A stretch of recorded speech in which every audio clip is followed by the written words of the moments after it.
Vamos começar o nosso trabalhinho, tá? Para não atrasar. Minutinho.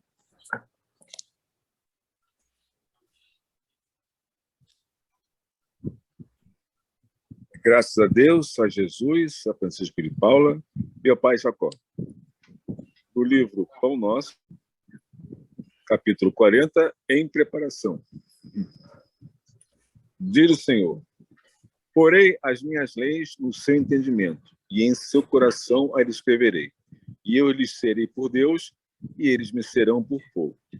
Paulo, Epístola aos Hebreus, capítulo 8, versículo 10. Traduziremos o Evangelho em todas as línguas, em todas as culturas, exaltando-lhe a grandeza, destacando-lhe a sublimidade, semeando-lhe a poesia, comentando-lhe a verdade, interpretando-lhe as lições, impondo-nos ao raciocínio, aprimorando o coração e reformando a inteligência, renovando leis, aperfeiçoando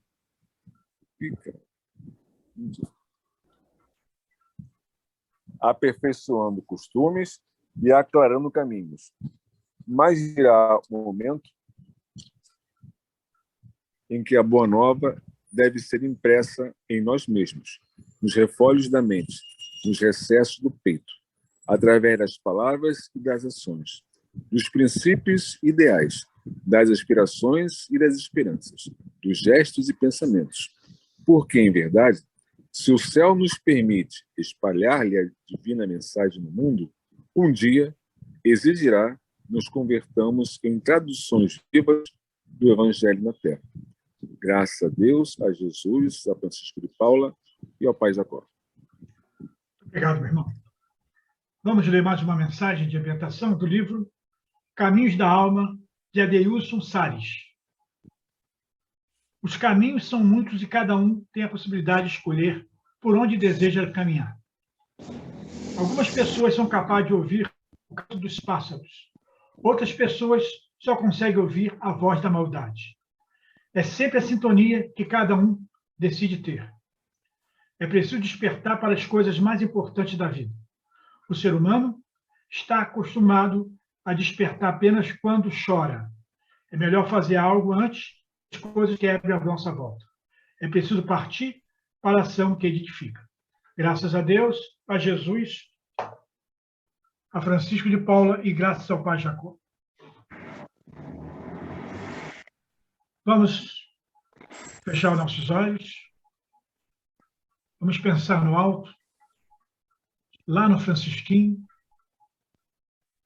e fazer nossa prece de abertura. Graças a Deus, a Jesus, a Francisco de Paula e graças ao Pai Jacó. Pai de infinita misericórdia e bondade, Jesus, nosso Mestre maior. Francisco de Paula, patrono de nossa casa, Pai Jacó, mentor de nossa sessão. Estamos aqui, meu Pai, para mais um trabalhinho de amor e caridade. Que sejamos todos protegidos pela espiritualidade amiga, pelos trabalhadores da casa de Francisco de Paula, esse trabalhinho que será de muito proveitoso para nós. Acreditamos e temos certeza que o nosso irmão que vai fazer o estudo de hoje será bem intuído, para que possa nos mostrar o seu estudo e nós aproveitarmos bastante. Muito obrigado, meu Pai, por essa oportunidade que nos dá e pedimos proteção para esse trabalhinho. Graças a Deus, a Jesus e a Francisco de Paula. Saulo, por favor, leia para nós um textinho do Evangelho. No capítulo 7, bem-aventurados os pobres de espírito, número 8. Pode parecer singular que Jesus renda graças a Deus por haver revelado estas coisas aos simples e aos pequenos, que são os pobres de espírito, e por a ser ocultado aos doutos e aos prudentes, mais aptos, na aparência, a compreendê-las. É que se entenda que os primeiros são os humildes, são os que se humilham diante de Deus e não se consideram superiores a toda a gente. Os segundos são os orgulhosos, envaidecidos do seu saber mundano, os quais se julgam prudentes porque negam e tratam a Deus de igual para igual, quando não se recusam a admiti-lo. Porquanto, na antiguidade, douto era sinônimo de sábio. Por isso é que Deus lhes deixa a pesquisa dos segredos da terra e revela-os do céu aos simples e aos humildes, que diante dele se prostram.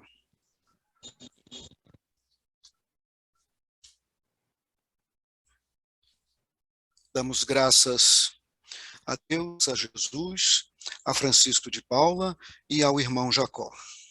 Muito obrigado, irmão, pela sua leitura. Em nome de Deus, em nome de Jesus, em nome de Francisco de Paula e de Pai Jacó, damos início ao trabalhinho desta noite. Agora eu vou passar a palavra ao nosso irmão Eduardo, que vai fazer o estudo de hoje. Meu irmão, boas vibrações. Obrigado, meu irmão. Teve um probleminha aqui no computador, mas deu tempo. O estudo da noite de hoje, primeiro eu esqueci aqui, né? Graças a Deus, a Jesus e a Francisco de Paula, né? O estudo da noite de hoje é sobre o temor da morte. A questão 941 do Livro dos Espíritos. O temor da morte, estudando na pesquisa, verifiquei que é um assunto bem amplo, né? Então, eu fiz um resumo do que... Eu consegui bastante material, mas eu fiz um resumo que vou tentar passar para vocês aqui, né? E se ficar um pouco assim pulado é porque realmente não deu para resumir muito. Joana de Ângeles, ela tem uma psicografia por intermédio de Valdo Franco.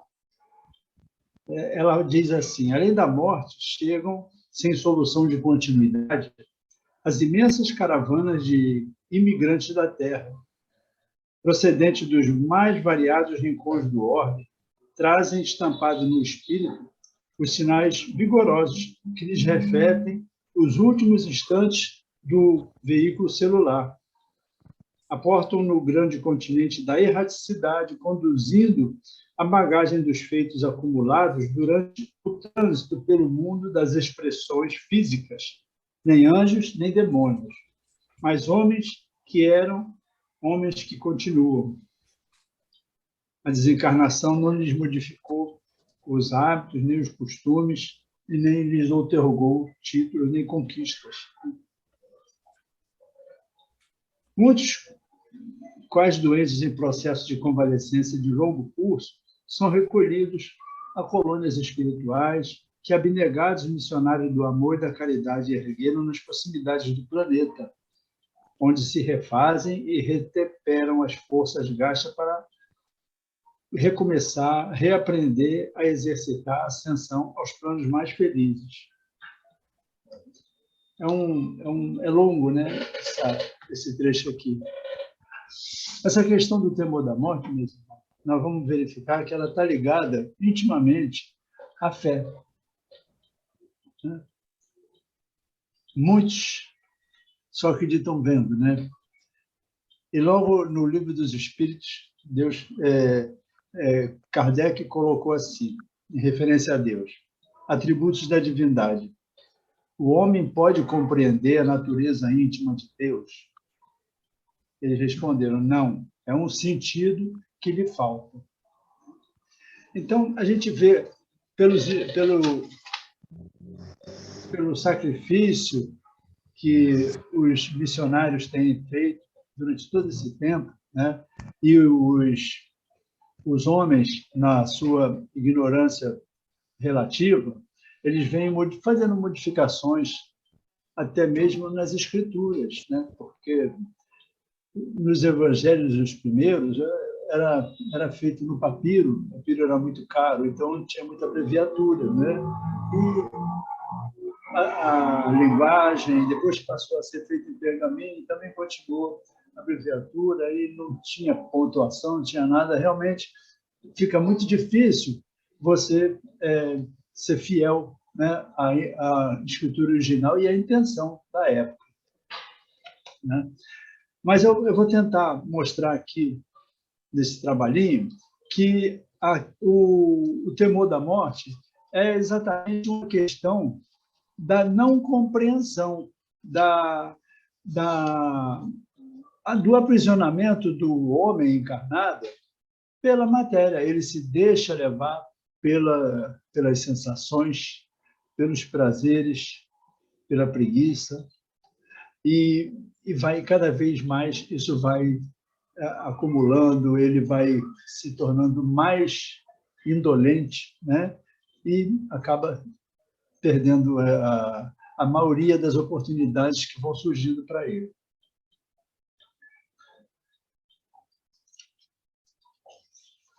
Tem uma mensagem que é do Humberto de Campos, está no livro Cartas e Crônicas, né?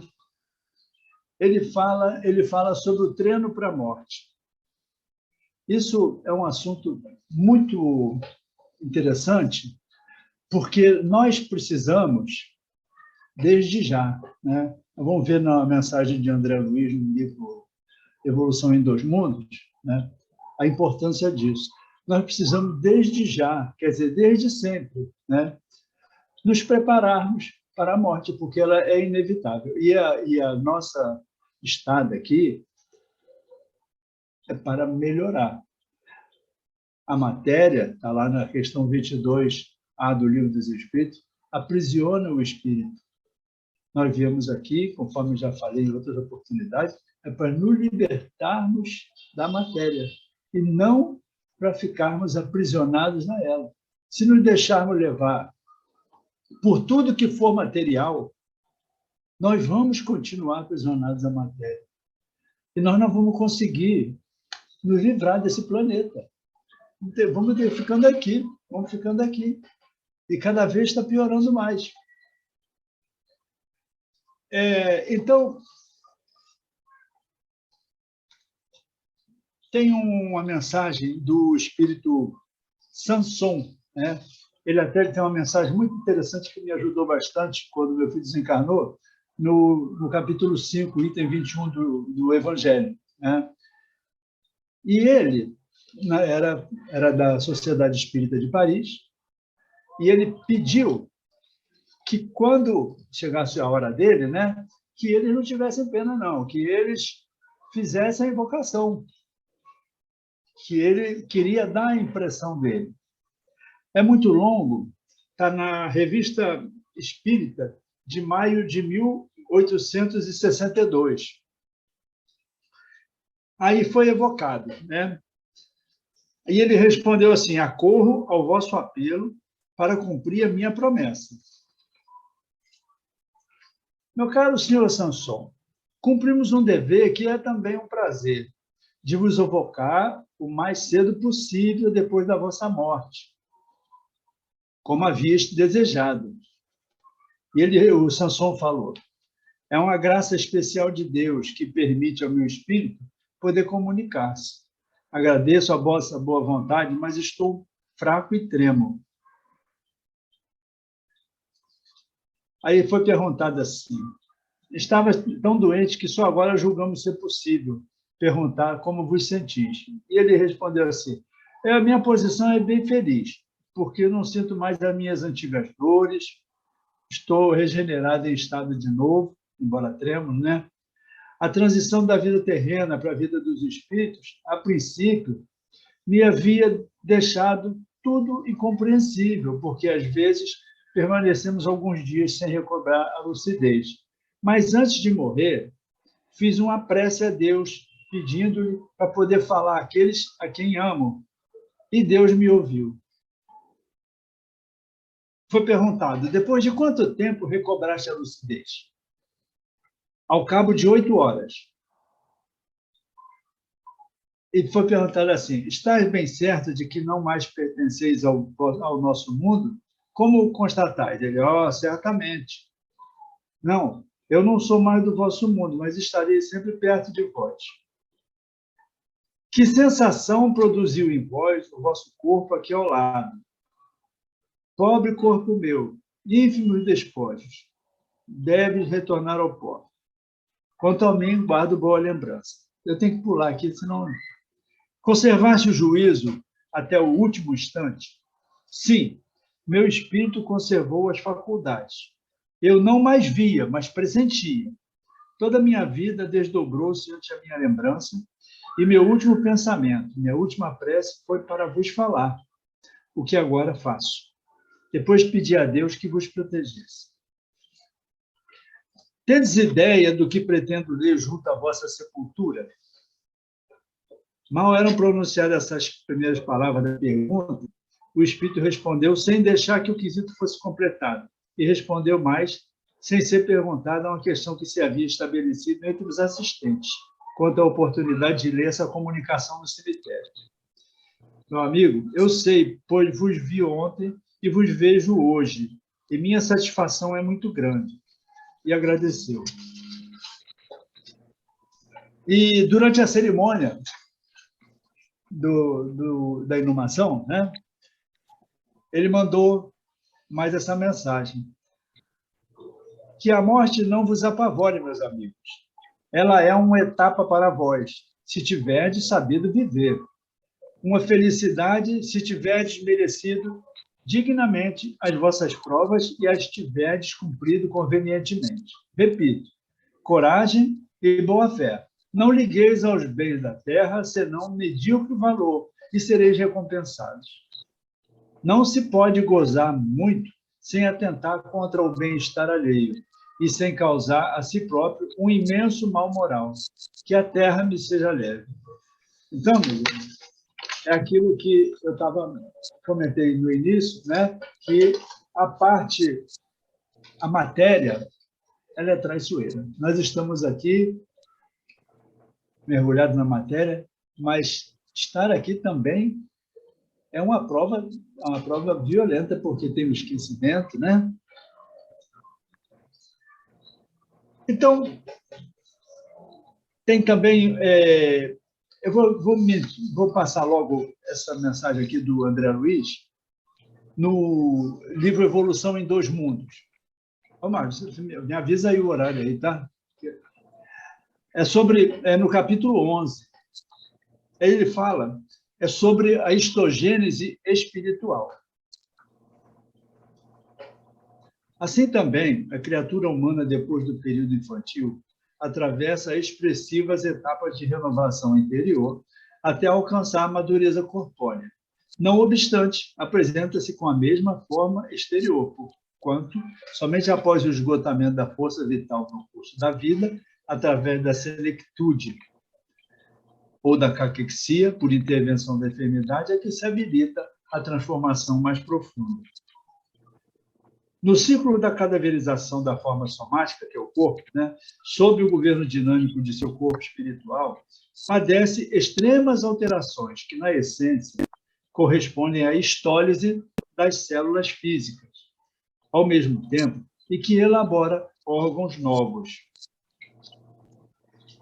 Aí ele fala com umas coisas técnicas aqui que não interessa para a gente aqui, senão vai perder tempo.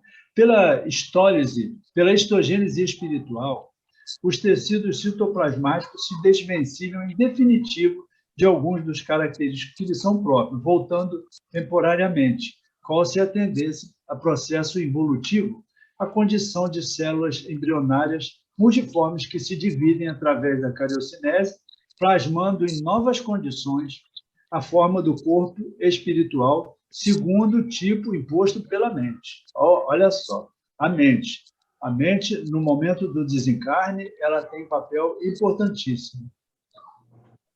Apenas aí, quando os acontecimentos da morte se realizam, é que a criatura humana desencarnada, plenamente renovada em si mesma, abandona o veículo carnal a que se jungia. Muitas vezes, intimamente aprisionada ao casulo de seus pensamentos dominantes, quando não trabalhou para renovar-se nos recessos do espírito, passa a revelar-se em novo peso específico segundo a densidade da vida mental que se gradua, dispondo de novos elementos com que atender à própria alimentação. Então, aqui, meu irmão, ele está explicando aqui em outras palavras, o teor vibratório. O teor vibratório ele vai te colocar, de acordo com o peso específico do teu perispírito, ele vai te colocar num lugar que seja compatível. Vai ter uma atração irresistível. Nada vai poder interromper essa atração.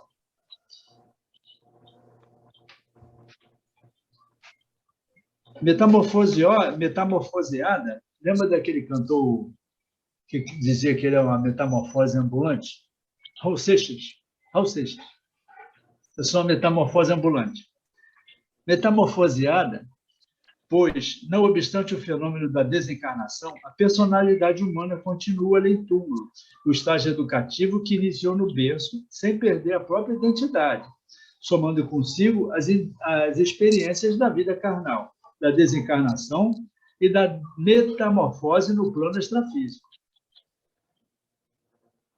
Perceberemos, desse modo, que a existência da criatura na reencarnação substancializa-se não apenas na Terra, onde atende à plantação dos sentimentos, palavras, atitudes e ações com que se caracteriza, mas também no mundo espiritual, onde incorpora a si mesmo a colheita da sementeira praticada no campo físico pelo desdobramento do aprendizado que entesoura as experiências necessárias à elevação.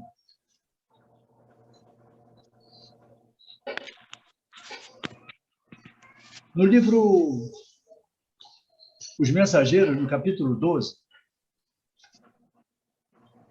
tem o capítulo que chama Os que Dormem. Então, eu estou trazendo aqui as condições, né, que os desencarnados encontram, quer dizer, são algumas, que isso aí é infinitesimal, né? Não dá para... As condições são personalíssimas e cada um é de um jeito.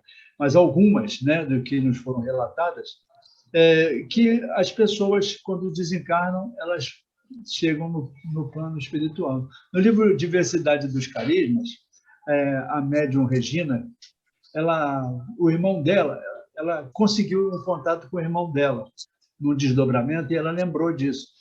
O irmão dela dizia que onde ele estava, chegavam bandidos, né? O pessoal que estava desencaminhado, né? E viviam do crime, e que chegavam lá assustados, pensando, ainda fugindo do tiroteio que eles estavam envolvidos. Era comum isso, né? Então, era a condição mental deles. E o trabalho dele lá, onde ele estava numa casinha separada, isolada, ele explicava para eles como é que era a situação. Aí André Luiz, visitando é tipo mais ou menos uma colônia, né? Uns pavilhões enormes. Está lá no capítulo 22 do livro Os Mensageiros.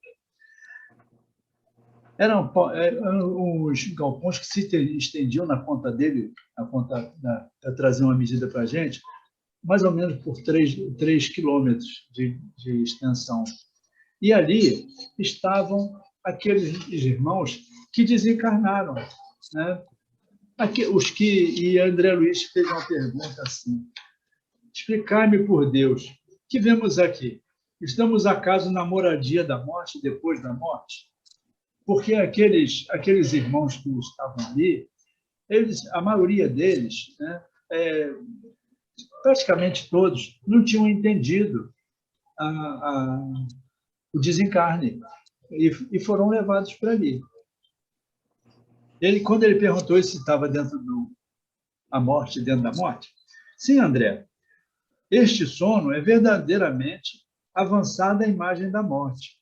Aqui permanecem, com a bênção do abrigo, alguns dos milhões de nossos irmãos que ainda dormem. São criaturas que nunca se entregaram ao bem ativo e renovador em torno de si, e, mormente, os que acreditaram convictamente na morte como sendo o nada, o fim de tudo, o sono eterno.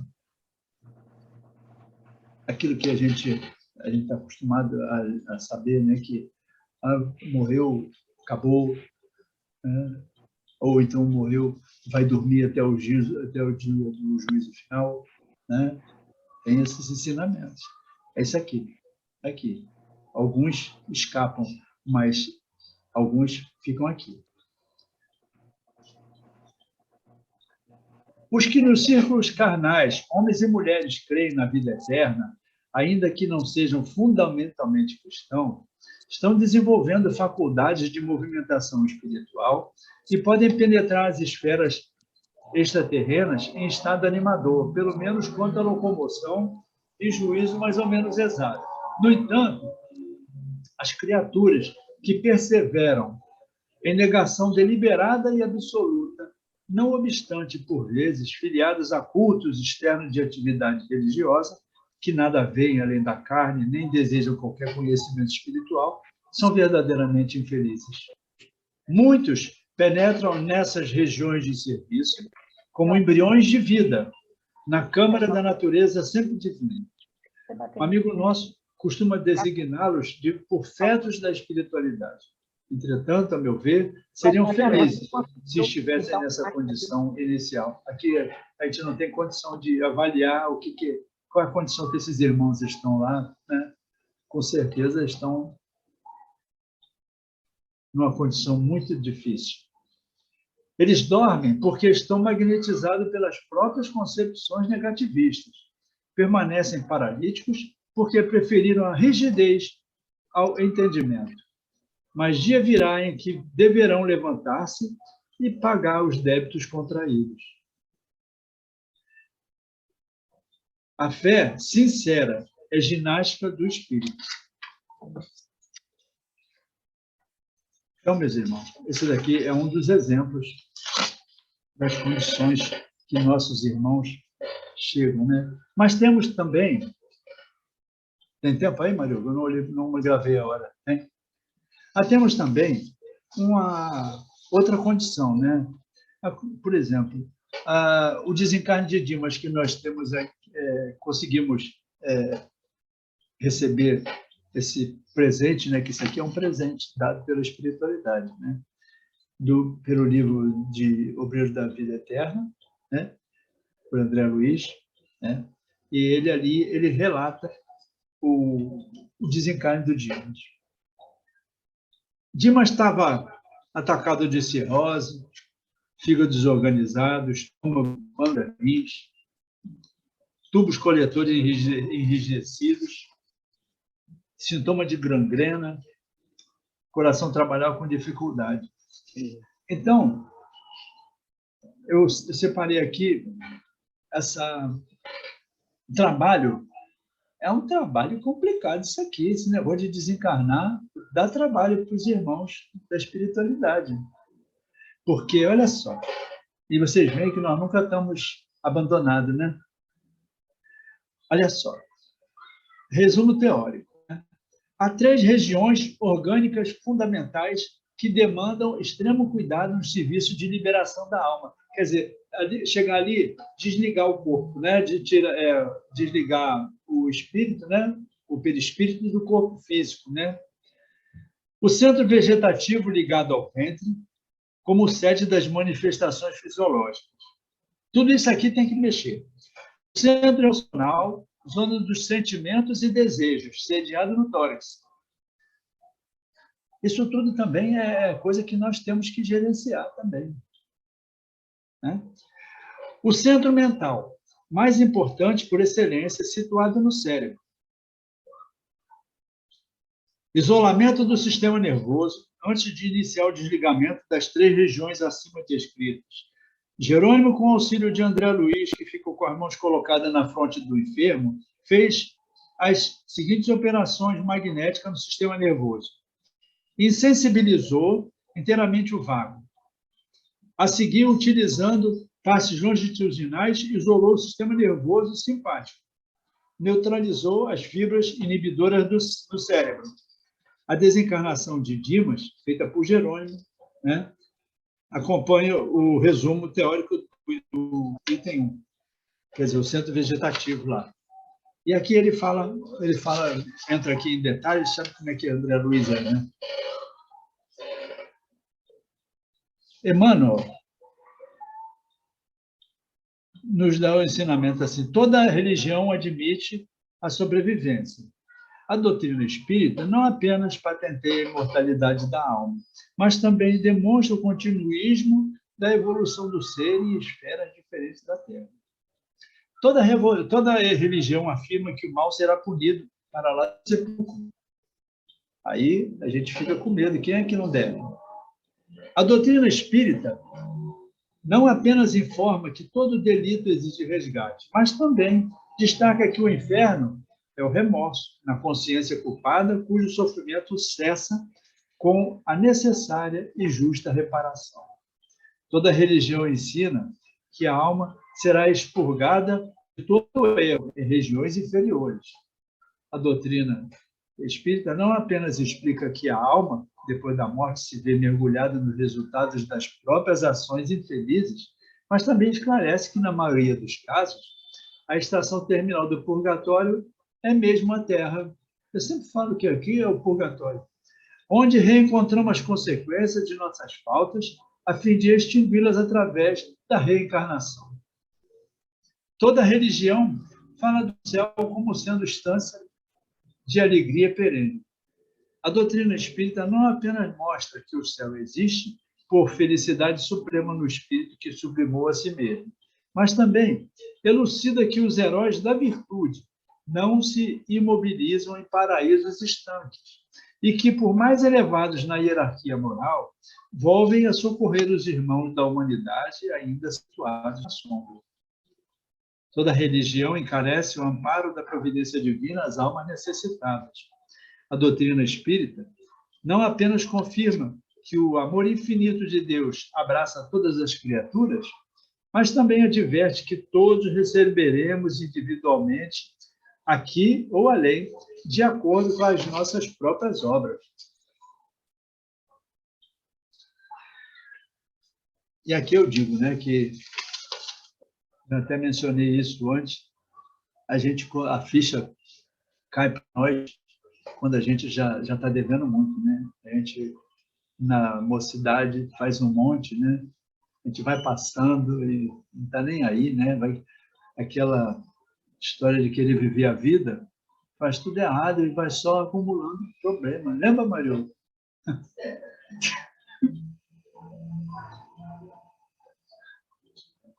O receio da morte revela a falta de evolução espiritual. Nesse sentido, não podemos generalizar semelhante definição. No que se refere a esses receios, somos obrigados a reconhecer muitas vezes as razões aduzidas pelo amor, sempre sublimes, na sua manifestação espiritual. Todavia, não é justo que o crente sincero se encha de pavores ante a ideia de sua passagem para o plano invisível aos olhos humanos, sendo oportuno o conselho de uma preparação permanente do homem para a vida nova que a morte lhe apresentará. Isso está no Consolador.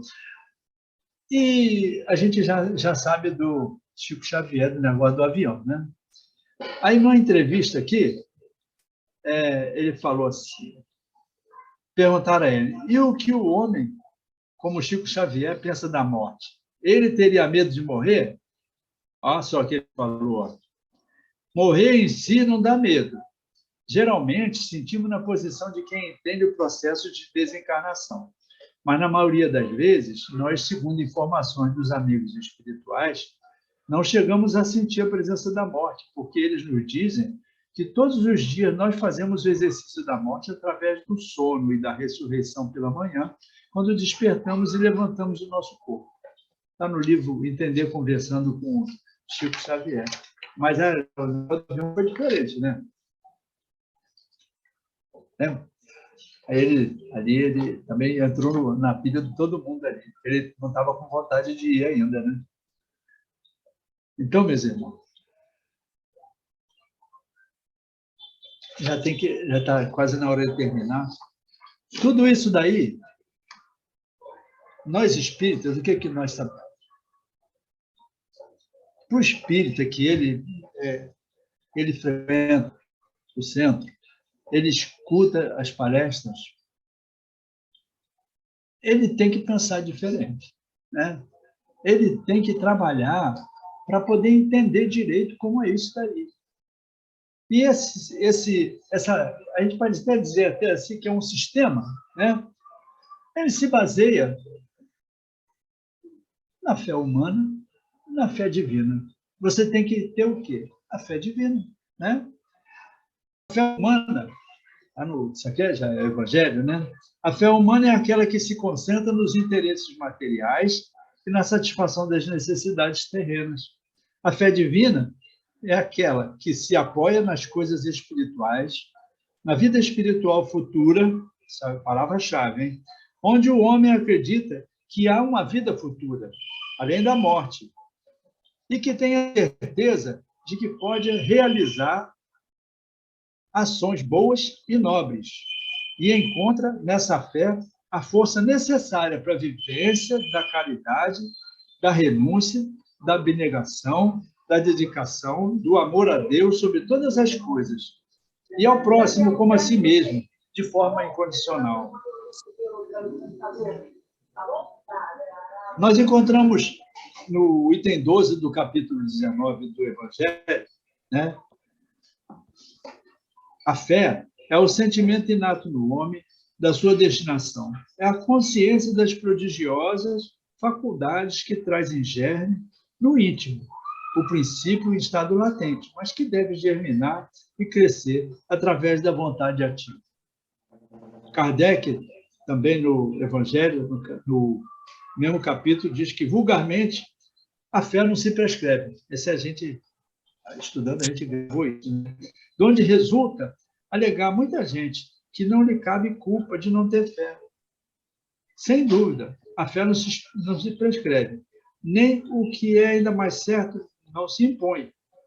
Ela se adquire. Quer dizer, nós não podemos esquecer, meus irmãos, que essa encarnação não é a nossa primeira encarnação.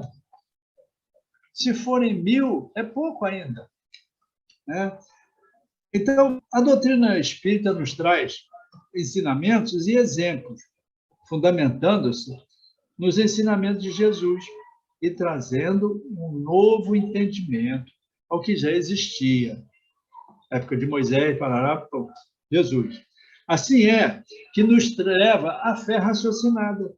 Nada mais é do que o entendimento, deixando de lado os preconceitos, né?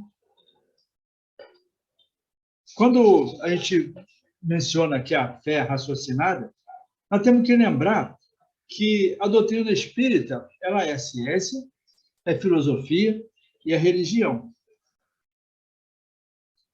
que nos ensina que o mundo primitivo é o mundo espiritual, né? Nós não podemos esquecer disso. E não podemos esquecer também do ensinamento de Jesus, está lá em Lucas, capítulo 17, interrogado pelos fariseus sobre quando vem o reino de Deus, em resposta disse Jesus, o reino de Deus não vem de modo visível. Então, o ensinamento dele é importantíssimo, que o pessoal não está nem aí, vão no centro, vão na igreja, mas não se ligam nessas coisas aqui. Não é visível. Nem dirão, veja aqui ou veja ali, pois o reino de Deus está dentro de vós. Assim é, portanto, que todo aquele que dentre vós não renuncia a todos os seus próprios bens, não pode ser meu discípulo.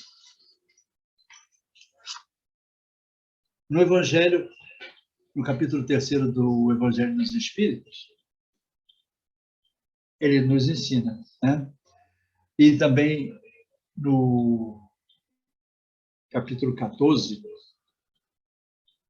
não se perturbe, não do Evangelho, do Evangelho, não é dos Espíritos, não. Não se perturbe o vosso coração. Crede em Deus, crede também em mim. Então, nós temos que crer em Deus e crer em Jesus também. A palavra dele. Na casa do meu pai há muitas moradas.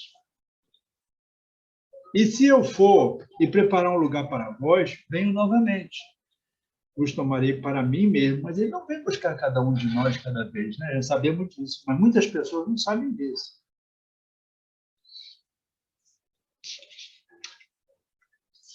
Então, meus irmãos, as frases: se eu for e vos preparar o lugar, virei outra vez, vos levarei para mim mesmo. Onde eu estiver, estejais vós também. Indicam as felizes possibilidades que nos reservam o futuro junto do Cristo, no reino de Deus, né?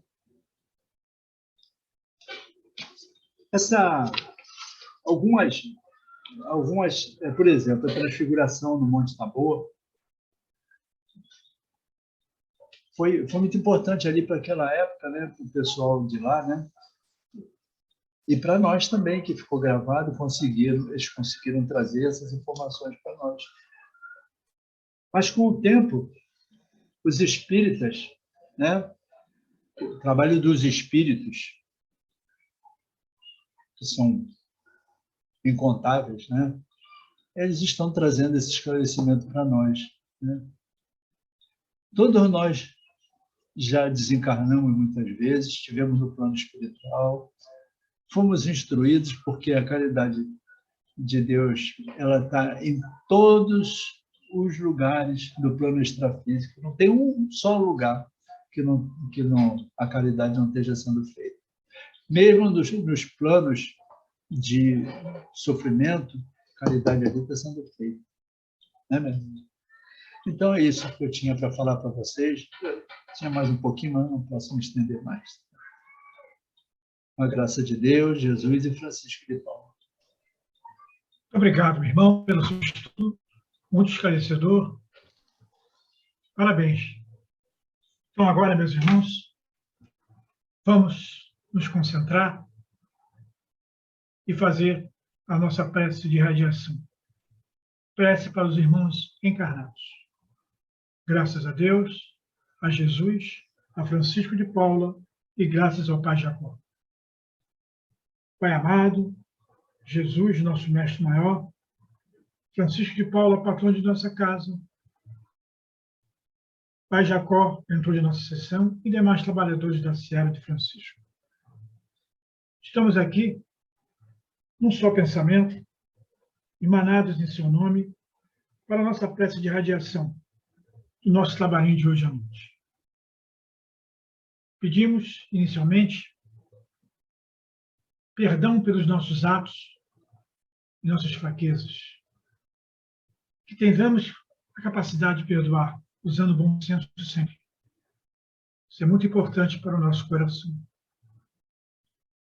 Então, meus irmãos, vamos pedir por todos os irmãos desse nosso orbe.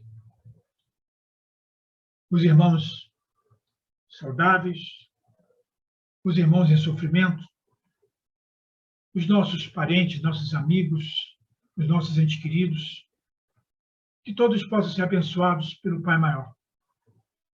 Vamos pedir também pelos vovozinhos encontrados no asilo, principalmente do nosso querido Lar de Francisco.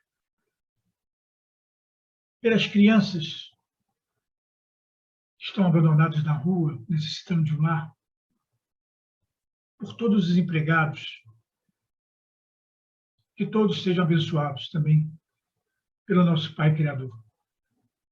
Pedir também, meus irmãos, por todos os irmãos que estão na rua, considerados moradores de rua, mas às vezes até não são, em função da dificuldade de não ter um emprego,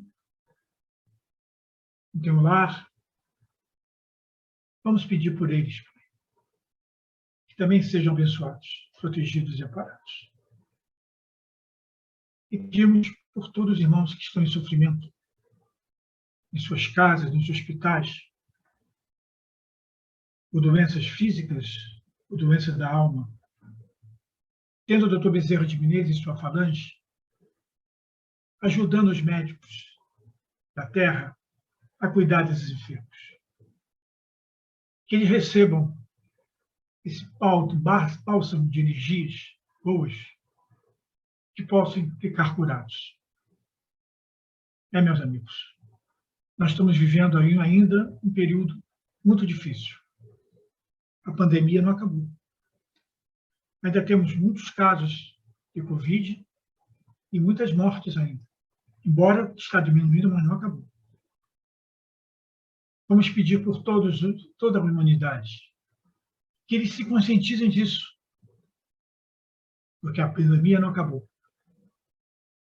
Estamos ainda vendo pessoas sem máscara nas ruas. Aliás, muitas pessoas. Hoje mesmo fui tomar vacina, a maioria estava sem máscara. É difícil. Mas isso vai passar, tudo vai melhorar, graças a Deus. Vamos ter fé, né? Vamos pedir para a nossa casa querida, a casa de Francisco Paulo, nossa casa amada por todos nós. Pelo Francisquinho, essa casa também muito querida para nós. Pelo lado de Francisco. Pelos seus diretores, pelos médicos que trabalham, pelos médicos que estão afastados por algum motivo, pelos funcionários, pelos voluntários e por todos os frequentadores dessa casa, para que todos encontrem a paz tão desejada. Graças a Deus, a Jesus e a Francisco de Paulo. Eu vou pedir agora a nossa irmã Cidalina que faça para nós a prece para os desencarnados. Graças a Deus, a Jesus e a Francisco de Paula, e graças ao Pai Jacó. Pai de infinita bondade e misericórdia, nós pedimos agora por todos os nossos irmãos que já regressaram à pátria espiritual, que eles encontrem a paz, o acolhimento, o amparo tão necessários para que eles se tornem equilibrados e prontos para um dia retornarem à matéria. E que todos os nossos irmãos, Senhor, que estão fazendo sua passagem nesse momento, possam encontrar no portal da eternidade os seus amados que regressaram antes dele. Que haja paz em todos os lugares, em todas as moradas da casa do Pai. Graças a Deus, a Jesus e a Francisco de Paula, e graças ao Pai Jacó. Irmã, muito obrigado pela sua prece. Agora eu vou pedir a nossa irmã Leia que faça para nós a prece de agradecimento. É com você, Leia. Graças a Deus, a Jesus e a Francisco de Paula, Pai Jacó. Chegamos ao término dos nossos trabalhinhos de hoje. Então, elevemos nossos pensamentos ao Pai Celestial e agradecemos as graças recebidas em mais esse dia de trabalho e a oportunidade bendita de compartilhar esses momentos, onde estamos aprendendo um pouco mais dessa doutrina. Que o nosso Mestre Jesus nos ampare, nos mostrando o caminho da luz. Agradecemos aos amigos espirituais que aqui estiveram aqui conosco e pedindo a eles sempre que nos ajudem a colocar em prática as instruções que nos foram dadas, que cada um de nós se sinta fortalecido para a prática do bem e do amor ao próximo. Que nossos governantes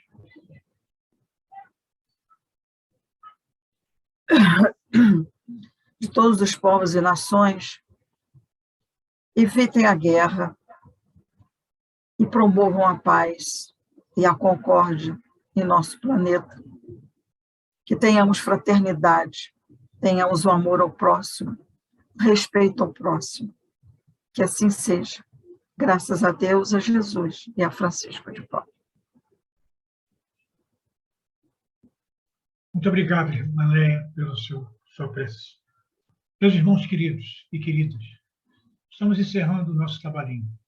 Mas antes eu gostaria de um momentinho de atenção para que eu possa ler o boletim da nossa casa. A Congregação Espírita Francisco de Paula reiniciou as reuniões públicas presenciais.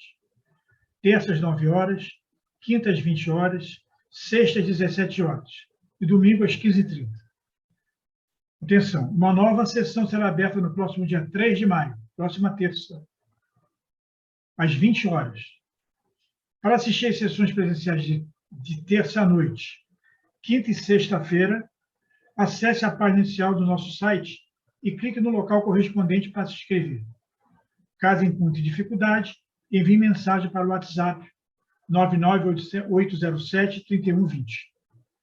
Já para assistir às sessões de terça de manhã e domingo, não é necessário se inscrever, basta apresentar o comprovante de vacinação e um documento de identidade na entrada.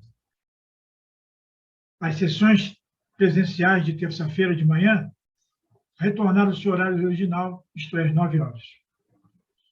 A partir de agora, os pais poderão levar seus filhos para assistir às sessões públicas presenciais, independentemente da faixa etária das crianças e do horário das sessões. Com essa medida, vamos ampliar o atendimento a todos. Para participar, basta o responsável informar, no ato de sua inscrição, da participação da criança. É necessário apresentar comprovante de vacinação, obedecendo à faixa etária. Atendimento fraterno. Nosso atendimento continua de forma virtual. Porém, a partir desse mês, passou também a ser presencial, acompanhando as sessões públicas presenciais. Visite o site da congregação, www.cfp.org.br, e conheça as atividades públicas virtuais realizadas que constam da página inicial. Aproveite para se inscrever em nosso canal de YouTube e um dos nossos diversos estudos doutrinários realizados virtualmente. Torne-se sócio da congregação e contribua com qualquer valor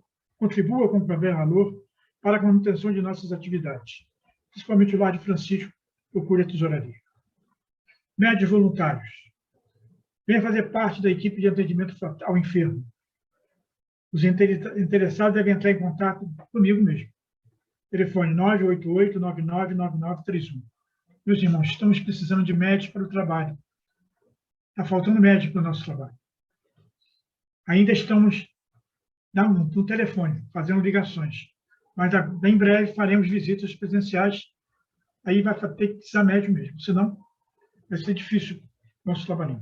Mas, se Deus quiser, temos fé que vamos conseguir. Clube do Livro Espírita Francisco de Paula. Uma maneira de estudar a doutrina espírita e contribuir para a manutenção da congregação é associar-se ao Clube do Livro, lançado esse mês.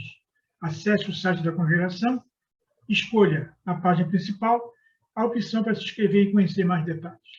As nossas cestas básicas, para compor nossas cestas básicas, entregue mensalmente às nossas crianças e nossos assistidos.